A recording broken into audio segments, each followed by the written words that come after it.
Hello, once again. I'm Kevin Turner from Real Estate Talk. And through these special broadcasts and by reading Australian Property Investor magazine, we get to meet, talk to, and read about investors who take some pretty big risks as they go about building their property portfolios. But by investing in a wide range of property markets with good growth drivers, has given music conductor Lloyd Edge an impressive $845,000 equity advantage, and he now finds himself in a positive cash flow situation. You can read all about Lloyd's journey in the latest edition of Australian Property Investor magazine, but to give you a bit of a taste about what you'll read there, I'm going to catch up with Lloyd right now. Lloyd, thank you very much for your time. Hi Kevin, how you going? Good, mate. That's a pretty impressive amount of equity, $845,000. How did you manage to build that? Yeah, it's a mixture of using different strategies. One is, I guess, starting with the properties I've got in Sydney, particularly the last couple of years because Sydney's had such good growth.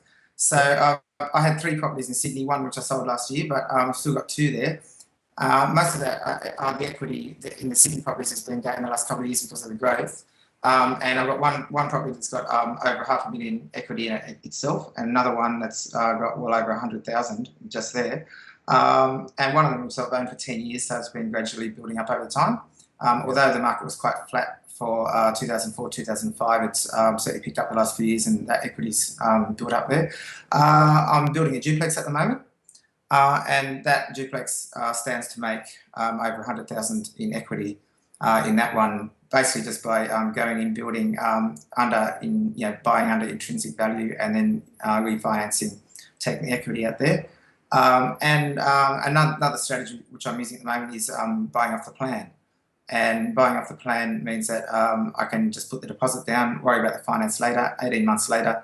I'm doing this in Brisbane at the moment, be ready in 18 months' time, and there'll be I can make use of the growth that's going to hopefully occur in the Brisbane market over that period of time. Yeah, buying off the plan, I guess, is always a bit risky. You're doing it in Brisbane. Are there any markets where you wouldn't buy off the plan?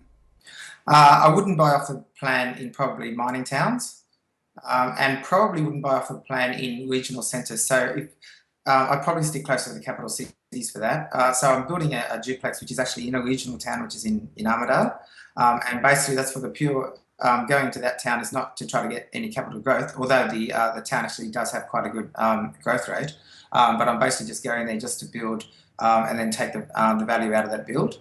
Not so much for growth. If I was going to buy off the plan, where you can get hopefully quite a lot of growth, I wouldn't do that in a in an area where there's not going to be strong growth. So I'd want to do that in a place where I can be confident there's going to be some good growth, which I think would be the capital cities, Sydney, Brisbane, and possibly Perth at the moment. It's a great feature article in Australian Property Investor magazine. There's a lot of information in there, but I was curious to know why you sold the Ingleburn property. Okay, so when I bought the Ingleburn property, it was certainly not what I do now. But when I bought that, it was not. I didn't have such an investment mind on. I bought it as I already had some investment properties, but I bought that more as principal place of residence. So it was a nice house. I wanted to live there, but it didn't have the best drivers for investment property. So it wasn't close to transport. It wasn't in a great area. And when I moved out of there, when I met my wife and we bought a house together, I rented out the Ingleburn property, and the returns on it were really good. So it worked well as an investment property, but long term wise, I didn't feel that it was going to be the best investment for making growth. So when Sydney started to make some good growth last year, I decided to sell that, take the profit, the equity that I had in that property, and then use that profits to put into further investments, and that's helped me to go into some of the investments, some of the properties I'm doing at the moment, which includes a place I just bought in Toowoomba and the duplex. So just using that money to invest elsewhere where I think I can make more money than just having a buy and hold there. And I guess the other thing also, because it was an older property, that's not so, because I do new properties now, which is good for depreciation. So buying an older property, the depreciation is not as good as a new property. So for those reasons, I thought Ingleburn, nice place to live, that particular house, but get rid of it and then look to buying somewhere else that makes a better investment. You only invest in cash flow positive properties. Why is that? Mainly because it's a serviceability sort of thing. So firstly with the banks, if you're trying to build up your property portfolio, the banks are going to stop lending to you if you're negatively cash flowed, if you're digging into your own pocket, because there's only so much that they're going to want to lend you if you're digging into your own pay each week. But I also like to have properties that pay for themselves. I'm not a big believer in negative gearing. I think negative gearing has its place, particularly for really high income earners and they just want to have a big tax break. I find I get good tax breaks with my properties because I'm buying new properties and I get good tax depreciation reports from quantity surveyors, so I get quite a bit back on tax anyway. So I don't really need to be delving into my salary from work to paying for those properties. So I'd like to have the portfolio be able to pay for itself. And as I said, it's a serviceability thing with the lender. So you go to the lender, you show them your rental statements from the properties, and they're happy to give you finance for another property because what you got is covering your payments and stuff. You mentioned earlier that you wouldn't buy off the plan in a mining town, but knowing what you know now about mining towns, do you regret buying the Blackwater property, and would you steer away from mining towns in future in total? I wouldn't. I don't regret buying there. When I bought there, it actually. I think my biggest mistake I've made there is I didn't stick to a strong exit plan.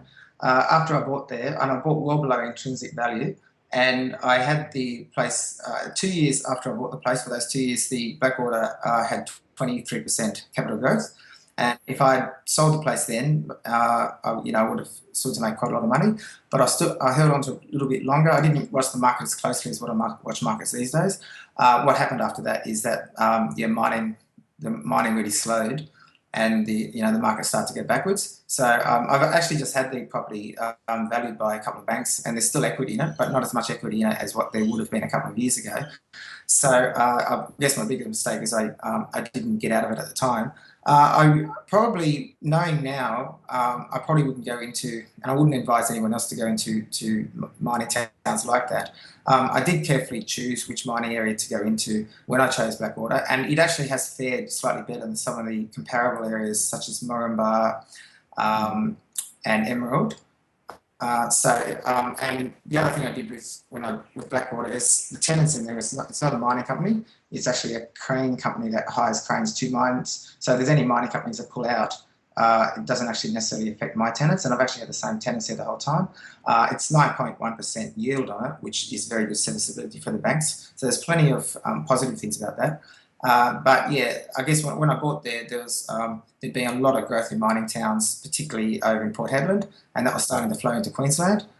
So I sort of bought at a time where I felt I could make a bit of money in there. Certainly, I don't go into property for a short-term thing, but this is sort of just a one-off in a mining town to see what I could do there. And but having seen what's happened in the last couple of years, I certainly like to.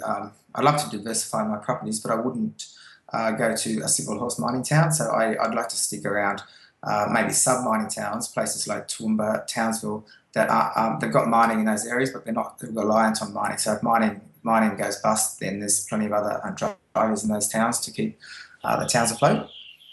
A lot of very good lessons there for us, Lloyd. I want to thank you for giving us your time and all the success in the future with your future investments. Thanks very much, Kevin.